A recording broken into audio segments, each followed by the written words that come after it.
विधानसभेसाठी भाजपचं मिशन 125 ठरल्याची चर्चा। 150 जागा लढण्यावर भाजप नेते ठाम असल्याची सूत्रांची माहिती। अमित शहांसोबत भाजप नेत्यांची स्वतंत्र बैठक।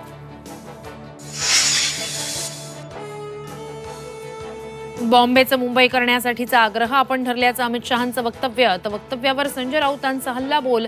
मुंबईसाठी 105 लोकांनी बलिदान दिल्याचा राऊतांचा टोला। केंद्रीय गृहमंत्री अमित शहा 2 दिवस मुंबई दौऱ्यावर। आज लालबागच्या राजाचं घेणार दर्शन। शरद पवारांनी घेतलं लालबागच्या राजाचं दर्शन। जावई सदानंद सुळे आणि नात रेवतीही शरद पवारांसह लालबाग राजाच्या चरणी लीन। जरांगेंविरोधात मराठा समाज आक्रमक। सोलापुरात जरांगेंविरोधात आज ठिय्या आंदोलन। तर राजेंद्र राऊतांविरोधात जरांगे समर्थकांचं जोडे मारू आंदोलन। अनुसूचित जमातीच्या आरक्षणासाठी धनगर समाज आक्रमक। आजपासून पंढरपूरमध्ये उपोषणाला बसण्याचा इशारा।